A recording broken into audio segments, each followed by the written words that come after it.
Are you sure you want to do this? तो आज हम एक्सप्लेन करने वाले हैं एलियन मूवी, जिसका नाम है एलियन रोम्यूलियस, जो कि एलियन फ्रेंचाइजी का पार्ट है।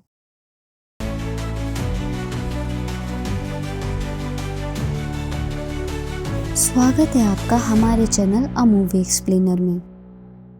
तो मूवी की स्टार्टिंग होती है सन 2142 से। वैलेंट-युटानी कॉर्पोरेशन का खोजी दल नॉस्ट्रोमो अंतरिक्षयान के मलबे की जांच करता है। अब ये लोग बहुत सारे उल्कापिंड में से एक विशालकाय पत्थर को लेकर अपने स्पेस स्टेशन में लाते हैं। ये नॉस्ट्रोमो यान वही यान है जो 1969 में आई एलियन मूवी में 7 क्रू मेंबर्स को लेकर निकला था। तब वहाँ पर एलियन ने यान पर सबको मारना शुरू कर दिया और फिर रिप्ले नाम की आखिरी बची महिला ने खुद को शटल के सहारे यान से अलग कर लिया और एलियन को मारने के लिए उसने एलियन को चालाकी से शटल से बाहर अंतरिक्ष में फेंक दिया था और अंतरिक्ष के ठंडे एटमॉस्फेयर से बचने के लिए उस एलियन ने अपने आप को एक ठोस पत्थरनुमा कवच में ढक लिया, जिसको अब वैलेंट-युटानी कॉर्पोरेशन के लोग अपने स्पेस स्टेशन ले जा रहे थे। और फिर वो लोग लेजर की मदद से पत्थर को काटकर एलियन के शरीर को उसमें से बाहर निकाल लेते हैं। वहीं दूसरी तरफ पृथ्वी से 65 लाइट ईयर्स दूर जैक्सन ग्रह के स्टार माइनिंग कॉलोनी पर, जहाँ से 2781 लोग ही रहते हैं। और फिर हम लोग रेन नाम की लड़की को देखते हैं, जिसके पास एक ह्यूमन रोबोट होता है जो उसके पिता ने दिया था, जिसका नाम एंडी होता है। रेन उसको अपना भाई मानती है।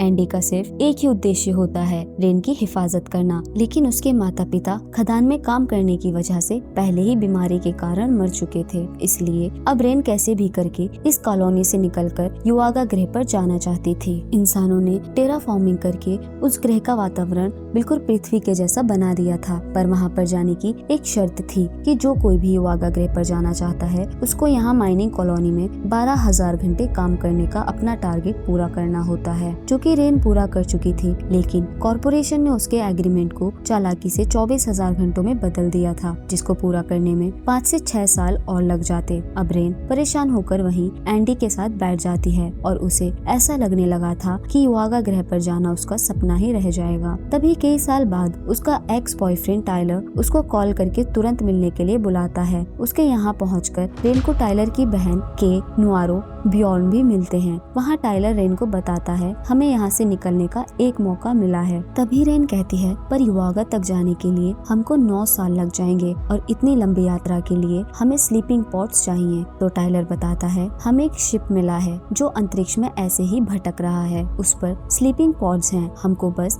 वहाँ जाना है और उन स्लीपिंग पॉड्स को लेकर आना है। लेकिन इसके लिए हमें एंडी की जरूरत है, क्योंकि शिप और एंडी दोनों कॉर्पोरेशन की प्रॉपर्टी है। ये उस शिप के कंप्यूटर सिस्टम से कनेक्ट करके हमें अंदर भी ले जा सकता है और वहाँ से बाहर भी निकाल सकता है। इस पर रेन पकड़े जाने के डर से एंडी को वहाँ ले जाने के लिए मना कर देती है, लेकिन फिर टाइलर के समझाने पर वो मान जाती है। वो सभी टाइलर के शटल की मदद से शिप के पास पहुँच जाते हैं। वहाँ वो देखते हैं ये कोई शिप नहीं बल्कि पूरा स्पेस स्टेशन है, जिसका नाम रोम्यूलियस होता है। साथ ही उन्हें पता चलता है कि जैक्सन ग्रह के रिंग्स अगले 36 घंटे में रोम्यूलियस स्पेस स्टेशन से टकराने वाले हैं। पर टाइलर को विश्वास था वो इस काम को सिर्फ 1 ही घंटे में पूरा कर लेगा। फिर टाइलर और बियॉर्न एंडी के साथ सूट पहनकर अपने शटल को स्टेशन के एंट्री गेट पर जोड़ते हैं। एंडी का बायोमेट्रिक स्टेशन के गेट को तुरंत खोल देता है। रेन ये सब शटल के मॉनिटर पर देख रही थी। अंदर जाते ही स्टेशन का गेट अपने आप बंद हो जाता है। अंदर आकर टाइलर एंडी की मदद से वहाँ की ग्रेविटी और ऑक्सीजन को बैलेंस कर देता है। वहाँ उसको पता चलता है कि पॉड्स के अंदर का फ्यूल कम है और वो उनको सिर्फ 3 साल तक ही सुला सकता है। तो वो और फ्यूल की तलाश में स्टेशन के और अंदर चले जाते हैं। इतने में नुआरो सारे पॉड्स को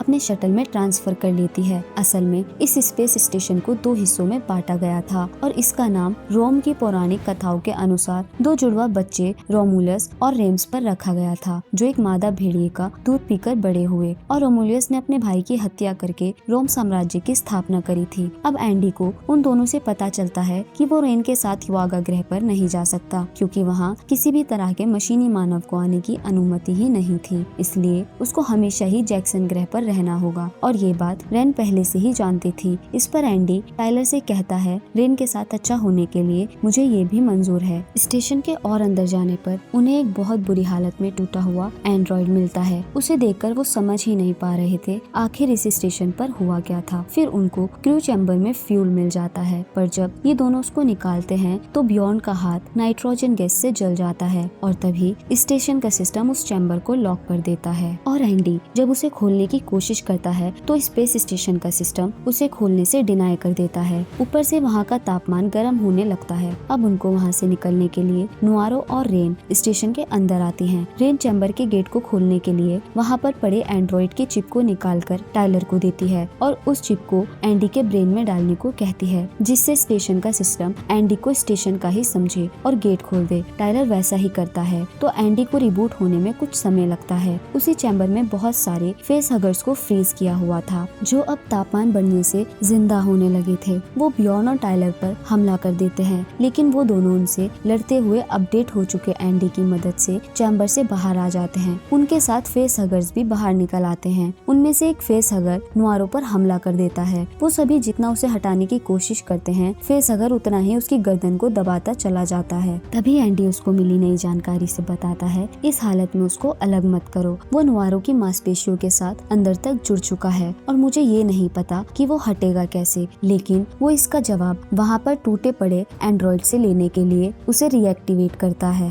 एक्टिवेट होते ही एंड्रॉइड रुक उनको बताता है इस फेस हगर का काम शरीर में बीज डालने का है जो इंसानी डीएनए के मिलने से जेनोफॉर्म यानी कि एलियन पैदा करता है। फिर रुक एक मरा हुआ एलियन दिखाकर उनको नॉस्ट्रोमो शिप की कहानी बताता है और जो एलियन उस शिप से अंतरिक्ष में फेंका गया था उसके पत्थर में दबे शरीर को इसी रोमुलस स्टेशन पर 170 दिन पहले लाया गया था। उसी ने यहाँ के हर एक इंसान को मार डाला और मैंने इस स्टेशन को समय रहते बंद कर दिया। तभी रेन एक आइडिया देती है कि क्यों ना हम फ्रीजिंग गन से इस फेस हगर्स की पूंछ को ठंडा कर देते हैं, उससे ये अपनी पकड़ छोड़ सकता है। तो टाइलर वैसा ही करता है, उससे फेस हगर नुआरो की गर्दन छोड़ देता है और बियॉन फेस हगर को नुआरो के चेहरे से हटा देता है। फिर उसके होश में आते ही रुक उनसे कहता है कि इसको शटल पर मत ले जाना क्योंकि बहुत ज्यादा चांसेस हैं कि फेस हगर ने इसके गर्भ में बीज डाल दिया हो। तो एंडी रुक के कहने पर नुआरो को रोकने की कोशिश करता है लेकिन कामयाब नहीं हो पाता। वहीं बियॉन नुआरो के साथ शटल पर वापस आकर शटल को ही स्टेशन से अलग कर देती है। इससे वो लोग दो जगह में बच जाते हैं, नुआरो, बियॉन और के शटल पर, वहीं रेन, टाइलर और एंडी रोमुलस स्टेशन पर। लेकिन अब नुआरो के पेट में दर्द होने लगा था। वो यहाँ पर एक एक्सरे डिवाइस इस्तेमाल करती है अपने पेट के अंदर देखने के लिए। तो उसे पता चलता है कि उसके पेट में एक एलियन है जो एकदम से उसका पेट फाड़कर बाहर भी निकल आता है और उसके बाहर आते ही इस लड़की की मौत हो जाती है और नुआरो के पैर से शिप आउट ऑफ कंट्रोल हो जाता है और रोमुलस के दूसरी तरफ अंदर जाकर टकरा जाता है। तो रेन और टाइलर उनको बचाने के लिए उनके पास जाते हैं, लेकिन उनके रास्ते में आने वाले चैम्बर में फेस हगर्स भरे पड़े होते हैं। वहीं दूसरी तरफ रुक एंडी से कॉर्पोरेशन के मिशन को पूरा करने में उसकी मदद मांगता है। अब क्योंकि एंडी अपग्रेड हो चुका था तो उसका मूल निर्देश बदल चुका था। अब वो कॉर्पोरेशन के प्रति वफादार हो जाता है और वो रुक की मदद करने के लिए राजी हो जाता है। फिर रेन को एक और आइडिया आता है कि फेस हगर्स का चैम्बर पार करने के लिए उनको उस चैम्बर का तापमान उनके शरीर के तापमान के बराबर करना होगा, जिससे फेस हगर उनके शरीर के टेम्परेचर को भांपकर उन पर हमला न कर सके क्योंकि उनकी आंखें ही नहीं थी, वो सिर्फ टेम्परेचर सेंस करते थे। तो वो वहीं बगल के चैम्बर में बैठकर अपने शरीर के टेम्परेचर को बैलेंस करने लगते हैं। वहीं दूसरी तरफ टक्कर लगने से बेहोश हुई के को होश आता है। तभी बियॉन उसका मुंह बंद करके उसको शांत रहने को कहता है और वहीं अंडे के अंदर पनप रहे जेनोमॉर्फ को मारने के लिए हाई वोल्टेज का यूज करता है, पर उससे जेनोमॉर्फ पर कुछ असर नहीं होता, उल्टा उसके एसिडिक खून से बियॉन की ही मौत हो जाती है। तभी जेनोमॉर्फ यानी कि एलियन अपने अंडे से बाहर निकलने लगता है। तभी डरती हुई के जल्दी से टाइलर से संपर्क करके उसे सारी बात बताती है। इधर टाइलर रेन के साथ फेस हगर्स वाले चैम्बर को आधा पार कर चुका था। वो के को उसके चैम्बर का गेट खोलने के लिए की ढूंढने को कहता है। की मिलते ही वो जैसे ही गेट खोलकर जल्दीबाजी से भागती है, वो ऊपर से नीचे गिरकर बेहोश हो जाती है। उसको चोट लगने की वजह से टाइलर के शरीर का टेम्परेचर बढ़ जाता है और फेस हगर्स उनके पीछे पड़ जाते हैं, लेकिन वो भी भागते हुए एंडी के द्वारा दरवाजा बंद करने से पहले ही उस चैम्बर से निकल जाते हैं। लेकिन रेन एंडी का ऐसा बर्ताव देखकर देखकर चौंक जाती है क्योंकि एंडी ने इतना रूड बिहेवियर कभी नहीं किया था। अब टकराव में सिर्फ 20 मिनट ही बचे थे। उसी समय केक को होश आता है। वो बड़ी मुश्किल से एलियन से बचकर दूसरे चैम्बर में आ जाती है। तभी टाइलर सबके साथ उसी चैम्बर के दरवाजे के दूसरी तरफ आ जाता है, लेकिन तभी एलियन ठीक केक के पीछे आकर बैठकर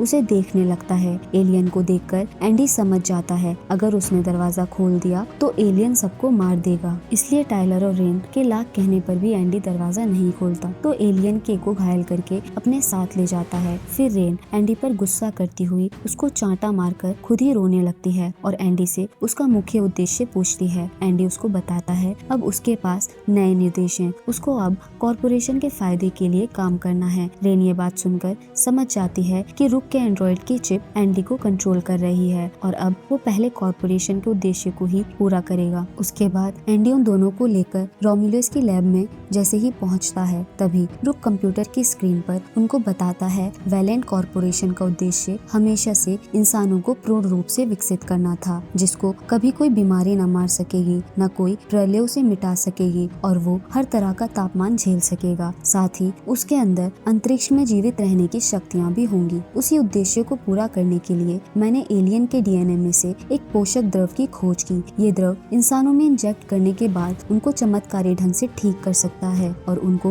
बेशुमार ताकत दे सकता है। वैलेंट के मालिक ने इसी की खोज में अपनी जिंदगी गंवा दी। ये द्रव मानवता के लिए एक उपहार है। तभी रेन वीडियो में देखती है इस द्रव को मरे हुए चूहे में इंजेक्ट किया गया तो वो फिर से जिंदा और स्वस्थ हो गया और अब एंडी का उद्देश्य द्रव के सैंपल्स को कॉलोनी ले जाकर कॉर्पोरेशन को देकर एक नए मानवता के विकास की तरफ बढ़ना था। फिर एंडी रेन और टाइलर को उनके बचाव के लिए गन देता है। टाइलर रेन को उसे चलाना सिखाता है। तभी एंडी उसको याद दिलाता है एलियन का खून एसिडिक है और हम स्टेशन के सबसे निचले स्तर पर हैं, जहां एलियन का खून गिरने से छेद हो जाएगा और अंतरिक्ष का वैक्यूम उन सबको अंतरिक्ष में खींचकर मार डालेगा। फिर एंडी उनको एक गुप्त रास्ते से कॉरिडोर में ले जाता है। उनके जाने के बाद हम देखते हैं कि जिस चूहे को वो वैक्सीन दी गई थी अब वो चूहा किसी एलियन क्रिएचर में बदलकर मर जाता है। फिर हम देखते हैं वो तीनों लिफ्ट के सहारे अपने शटल तक पहुंच सकते थे, लेकिन वो देखते हैं उस रास्ते पर एलियन ने स्टेशन के सभी लोगों को मारकर उनकी लाशों को मकड़ी-नुमा जाल में फंसाया हुआ था।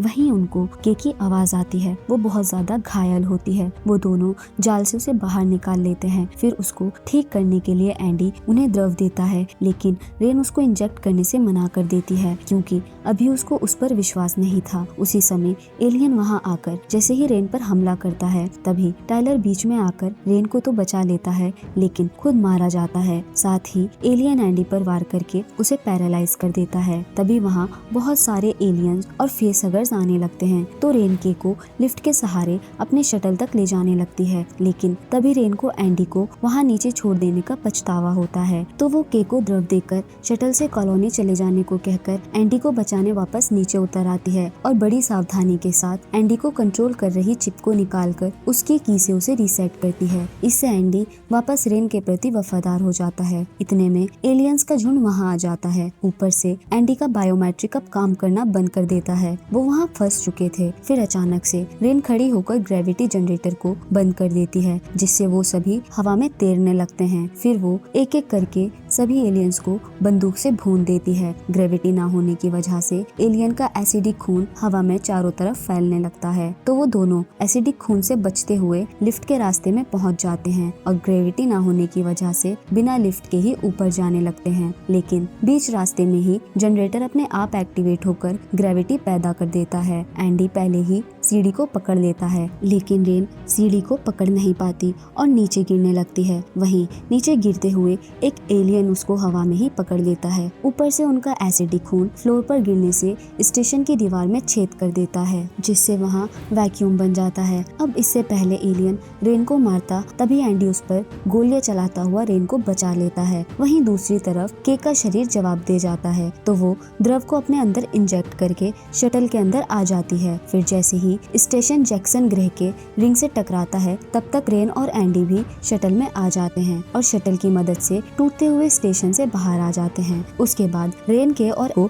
युवागा ग्रह पर ले जाने के लिए उन्हें स्लीपिंग पॉड्स में जैसे ही डालती है तभी उसे अपने साथी की चीखें सुनाई देती हैं। तो वो उसका स्लीपिंग पॉड खोलती है और हमें देखने को मिलता है कि के पेट से एक अजीब सा क्रिएचर पैदा होता है। तो रेन उसको अंतरिक्ष में फेंकने के लिए वहाँ से लेकर जाने लगती है, पर खून में एसिड होने के कारण वो उसके हाथ से छूट जाता है और शेल वहीं गिर जाता है। अब इससे पहले रेन उसको फ्रीजिंग गन से खत्म करती शेल खुलता है और वो देखती है कि उसके अंदर एक इंसान के बच्चे के जैसे दिखने वाला जेनोमॉर्फ शेल के साथ शटल के कार्गो एरिया में जाकर गिर जाता है। लेकिन रेन जब तक वहाँ पहुँचती है तो वो बच्चा अपने शेल में ही नहीं होता, वहीं वो बच्चा पल भर में ही एक विशाल आकार ले लेता है और इस एलियन क्रिएचर को कहते हैं ऑफस्प्रिंग। एलियन एक ही बार में एंडी की गर्दन काट देता है और जब तक रेन वहाँ पहुँचती है वो के का खून पीकर उसे मार डालता है। तो रेन उसे मारने के लिए फ्रीजिंग गन से शूट करती है। उससे वो ऑफस्प्रिंग परेशान होकर उस गन पर अटैक करता है जिससे फ्रीजिंग गैस पूरी जगह फैल जाता है। उससे वहाँ भयंकर ठंड हो जाती है और ऑक्सीजन खत्म हो जाती है। तो रेन अपनी पूरी ताकत से